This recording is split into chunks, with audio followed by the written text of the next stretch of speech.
General. We are discovered. Good. Wait! Nice! It's a trap! Retreat!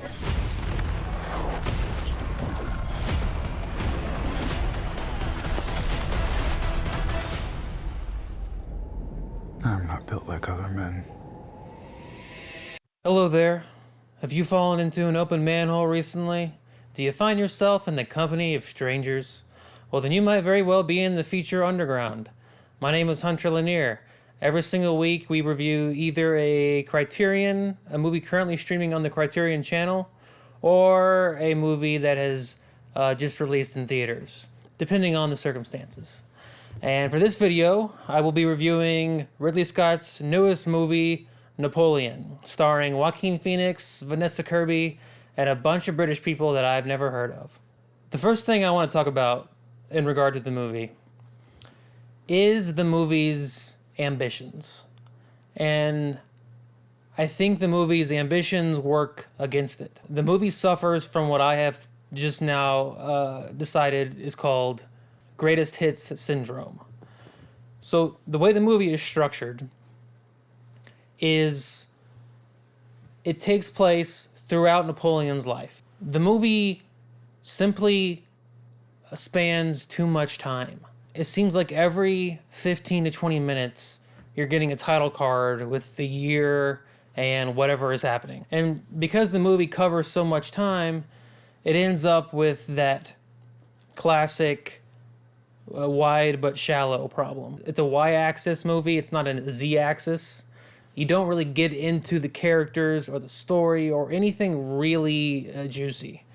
The movie is more concerned with covering time and events. As an example, there are many moments in the movie and many sequences, specifically when he ends up, this isn't a spoiler because it's a well-known historical fact, but Napoleon ends up being exiled to the island of Elba, which is a very common crossword puzzle answer, by the way. He ends up exiled, and he ends up exiled again after that. But I was just thinking, how much more interesting would the movie be if the entire movie took place during his exile on one of these islands? That's an interesting movie because the timeline is very small, very narrow, and it really gives you an opportunity to dig into a really interesting moment in someone's life. That approach comes into this next problem I have with the movie, which is probably maybe the most important problem because it has to do with the main character. I simply did not find this version of Napoleon interesting. It almost seemed to me as if there was one Napoleon written into the script, then Ridley Scott had some version of Napoleon in his head, and then Joaquin Phoenix had another version of Napoleon in his head. What you basically get is a Napoleon that adapts to however the scene needs him to act. There was never the sense that this is a fully fleshed out character who is guiding the historical events that are occurring in the movie. You don't get the sense that he's making the decisions that are leading from one thing to another. You get the sense that the events are merely happening and he's there for historical accuracy in the same way that a boat is there. You know, you got to have Napoleon as part of the scene. He just didn't, there's no character agency, there's nothing, he's not written in an interesting way or portrayed in an interesting way. All of his personality comes out of, they kind of make him a petulant schoolboy at times, and that's where there's some funny line deliveries. But the idea of a ruler being highly respected on the outside and then being a petulant little boy behind closed doors is, one, not original, and two, not interesting. And it's a shame because my experience with Napoleon doesn't come out of history. I haven't read any biographies about Napoleon.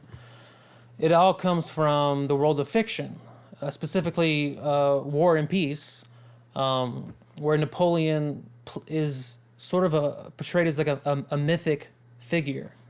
Also, in another Russian book, Crime and Punishment, Napoleon is idolized by the main character Raskolnikov as being this beacon of greatness.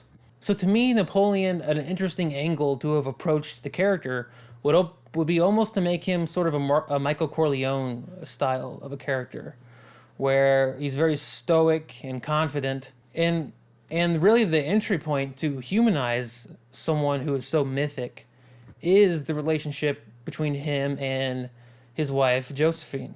The way it begins isn't interesting. They simply see each other in a room, and then because the movie needs them to be together, they're just all of a sudden interested in one another.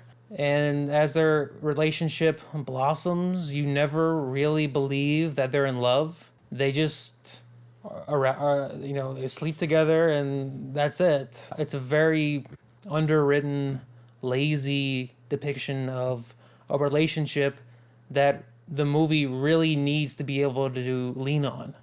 And it's not there. Apparently Napoleon's last words, his very last word is Josephine. The movie didn't earn it. I didn't feel like, oh, of course it was Josephine. Another problem that fits into where the movie's ambitions are is that the movie, it neither feels epic nor personal. And for this type of story, I think you really have to lean into one of those. Because it's about Napoleon, the movie is called Napoleon, you could make this a very personal character study of who I assume to be a very fascinating individual. The other angle is the epic angle, where you can make the movie a big epic, like a David Lean movie or a Spartacus, or speaking of Kubrick, his Napoleon movie that never got made. I assume that would be very big and epic. The movie never really feels epic. Even the battle sequences, some of which I did like, there is some fun, inventive set pieces. But those sequences are not filmed in a way in which they feel epic. They're not quite as visceral as the Saving Private Ryan, but they're a little more in that style where the camera is on the battlefield and, it's like it's supposed to be a little POV-esque. But you don't get any of that bad handheld action stuff like you see in Gladiator, where it's like you can't even tell what's happening. So those sequences don't feel epic either. So the movie ends up in this middle ground between personal and epic, where it's neither, and it doesn't even have the best parts of one and the best parts of the other. It's just in this gray limbo. And this is in contrast to Sergei, I can't even pronounce his last name, the Russian War and Peace movie from '65, which feels incredibly epic. The way those battle sequences are filmed, and the way even Napoleon is portrayed in that movie is almost godlike. The way the movie films him, I think that's a movie that's worth your time. I know it's 7 hours, but I highly recommend that one. I know there's a Napoleon movie, a silent movie. I have never seen that one. I've heard that one's very good. That one's on I think it's hard to find now. I'm not sure. But I would like to watch that one. I wanted to take this moment to talk a little bit about historical accuracy in movies. I don't have a problem with anything in this movie, and that's because I don't care about historical accuracy. I bring it up because I hear people sometimes mention it as an issue they had with a movie. Like, oh, this didn't happen this way, or why is it that way? I don't think movies have any obligation to be truthful. I think they do have an obligation to be honest, which is a different thing. Truthful, I would say, is in relation to exact facts. So, did this play out this way? Did he really say this word for word? Honesty is, who is the person? What meaning did this event have? Capturing that kind of honesty and not being so concerned with exact figures. So I don't know how historically accurate the movie is. All I can say is I don't care. There are several little moments in the movie that hint at a better movie, and that really get your mind going on what could have been. There's a moment where I think it's in the trailers, where he's in Egypt and they open up a sarcophagus and he has to stand on a little box because he's so short, and he just kind of stares at this mummified ruler It's a little bit of an Ozymandias moment where he looks at this dead ruler and he reaches up to touch her face. I think it was a woman. And the mummy kind of moves. Like there's still this residue of hubris and ego that don't touch my face. There are even certain storylines in the movie that are just, it's like you put a lot of plot lines of a famous ruler or king or emperor into a hat and you just kind of pulled them out and threw them in the movie. There's a whole storyline about him trying to have an heir, trying to impregnate his wife and being upset that he doesn't have an heir. And it's just, is that the Napoleon story we need, or is that just generic ruler storyline? I really think the movie should have focused in on who Napoleon was, what makes him interesting, and what makes him different, and what kind of story can we tell. This movie really had me thinking about Ridley Scott as a director, because he seems to me to be one of the most hit or miss directors out there, certainly alive right now. And he has a few movies under his belt that many would consider all-time classics, whether it's Alien or Blade Runner or Gladiator. I don't like Gladiator, but people do. I think one of his best movies is The Counselor. Yes. Now that you've heard that, you can disregard the rest of this video as being an idiot's opinion if you'd like. But that's a movie that actually has interesting characters with memorable dialogue. I still remember lines from that movie. I think the issue with Ridley Scott that I've noticed is that he's unable to elevate material, but at the same time he's not a complete buffoon, so he doesn't diminish material either, but he doesn't elevate it. So if some hacky movie studio screenwriter of the week turns in a screenplay for, I don't know who did this movie, let's say Paramount, and Ridley Scott decides to direct it, I don't think he's going to elevate that material. And that's the feeling I got from this movie. It's a 5, 6 out of 10 script, and it's filmed that way. Now you may be wondering, does Joaquin Phoenix, he's one of our great actors alive right now, is he able to elevate it? Not really. He's okay. The problem again is just with the way the character is written. I don't think there's a lot for him to use. A lot of the movie is him just being stoic or being a goofy schoolboy. I don't think that's enough to carry a movie. And I don't think as great as I think Joaquin Phoenix is, I think he needs good material. He doesn't have that, in the same way that Ridley Scott can't elevate or diminish, he doesn't have that natural charisma that, say, a Steve McQueen. Now, I think Joaquin Phoenix is probably a better actor than Steve McQueen, but Steve McQueen was just never boring to watch.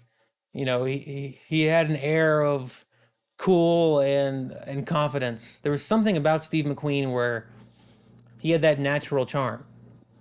I don't know that Joaquin Phoenix can carry a movie in that way, and he doesn't here. Now, on the other hand, there is a scene at the very end where Napoleon is talking to some children. And in this scene, I was like, okay, this is interesting. This is what more of the movie should have been. Because he's giving these children a lecture on learning how to accept the failures of others, of people who aren't as good as you are. And that kind of dialogue and that kind of person who would lecture kids on that subject, that is an interesting guy. And that guy's not anywhere in the rest of the movie. Well, those were my thoughts. I lean more negative on the movie. I don't think it's a bad movie per se. I think it's a forgettable movie. It's the kind of movie your dad takes you to go see when you're 10 and y'all go to McDonald's afterwards and no one's upset. If you thought my thoughts were interesting or you just want to give your thoughts on my thoughts, leave a comment, like the video, subscribe to the channel. Please, you have unlimited subscriptions. It's no sweat off your back, but it's a little bit of sweat off of mine. Before I go, I just want to remind you, as always, that every day underground is a good day.